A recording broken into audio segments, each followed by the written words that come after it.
Do you ever sit at your desk on a Wednesday, halfway through your so-called hybrid work week, and just wonder, how did I ever survive 5 full days of this, back to back?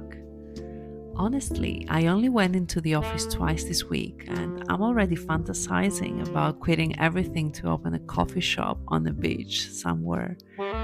And I know it's not just me, everyone's saying it. 3 days in the office somehow feels harder than the full time grind we used to do before the pandemic. I've been thinking about this a lot lately, and I don't think the answer is that we got lazy or soft. I think it's deeper than that. I mean, for years we did this: wake up, commute, office, meetings, commute again. Every single day. And we barely questioned it. Now we've had a taste of quiet, a taste of control, a life without constant noise, both physical and mental. Working from home shifted our baseline. We got used to different rhythm, slower, softer, less stimulation, more autonomy. So now, when we go back into a high energy, open plan office, it's sensory overload. The commute, the chatter, back to back meetings, even the lighting feels aggressive. Of course, we're drained. Our brains have adapted. We're not broken, just different. Now, 2 days in a row, and I need a spa day, a nap, and possibly a therapist. And there's something else too. We're online more than ever, even compared to 2020. The average adult now spends over 7 hours a day staring at screens. And that's not just weekdays. That's the daily average, including weekends. Let that sink in. That's more than we ever used to pre-pandemic. And sure, some of that is work, but a lot is just life now. Scrolls, swipes, clicks, updates. Our brains are constantly being bombarded with information, way more than we're designed to handle. So even if your calendar doesn't look packed, your mind is probably carrying more than you realize. And that kind of overload, it chips away at your energy, quietly, constantly.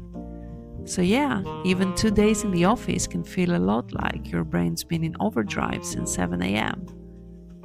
That said, going into the office does have its perks, right?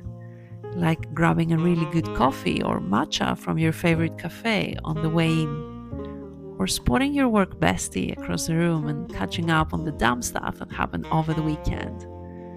Sometimes those spontaneous chats lead to ideas you can't get on Slack. And of course, those after-work social drinks feel different, more alive, especially after spending most of the week in your comfy home clothes. So I'm not anti-office, far from it. I'm just learning to navigate it with more intention. Because yeah, it's not the same anymore, and we can't treat it like it is. Even with those good moments, being in the office still asks a lot from us now. The commute, the constant stimulation, the expectation to be on all day. And when you're not used to it, it hits different. So then the question is, how do we cope? How do we stay motivated or even just functional when the new normal still feels kind of exhausting? Here's what I've been trying, and maybe it helps you too. One thing I've started doing is treating my commute like a transition, not just a core. Instead of jumping into emails on the train, I'll tune into something that actually inspires me. Maybe a thoughtful YouTube video or a podcast I vibe with. Or just let my mind wander. Not everything during your commute has to be about work or checking things off a to-do list. This time is yours, a chance to recharge, reset, and invest in how you feel and show up. Whether that means listening to something that lifts your mood, listening to your favorite music or meditation, reflecting quietly, or just letting your mind wander. It's about being productive for you. When I get to the office, I try to carve out at least one quiet moment. Maybe it's putting on noise-canceling headphones, or booking a small room just to breathe before meetings start. Even 10 minutes of quiet resets your brain more than you think. I've also stopped trying to be socially on all day. I love my work friends, but some days the best thing I can do for my energy is to stay in my lane. You don't have to chat with everyone. You don't owe the kitchen conversation. Focus on connecting with the people who truly energize you. And on work from home days, I treat them as intentional reset days, not just catch up days. Longer mornings, real lunches, a walk outside without headphones. That quiet white space fuels me so I can show up better the next day. But maybe the biggest shift for me, I let go of the idea that productivity has to look impressive every single day.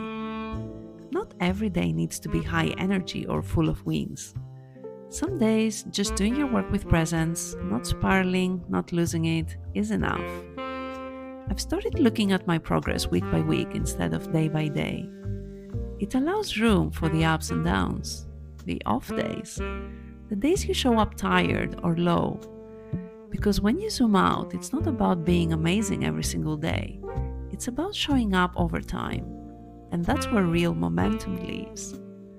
So if 2 or 3 office days are wiping you out, know this. It's not just you. You're not weaker than you used to be. You're more aware now, more tuned in, and maybe also more overloaded, more overstimulated. Because now you notice what your brain is carrying. All the noise, the screens, the pressure. And it's a lot. But noticing, that's the first step to doing something about it. The old way, 5 days in the office, grinding it out, didn't make us thrive. We just got used to pushing through because, honestly, we didn't really know any different. But now, we do. We've seen another way, and we have a chance to do it differently, with more awareness, more balance, and maybe even a bit more humanity, more intentionally, more gently. Work is still part of our lives. It's something we get to engage with, a chance to grow, to create, and move forward. But it doesn't have to drain us or define our worth. We can choose to be productive and kind to ourselves at the same time. So if you're heading into the office this week, do it your way. Grab that great coffee. Listen to that calming podcast or music on the way there. Step outside for 5 or 10 minutes of fresh air. Protect your energy. You're still allowed to be human in all this, and that's a real win. Thank you for taking this time for yourself and for being here all the way until the end. If this brought you a moment of peace or clarity, feel free to like, subscribe, or share it with someone who might need it too. And if you'd like more mindfulness in your feed, I'd love to have you here.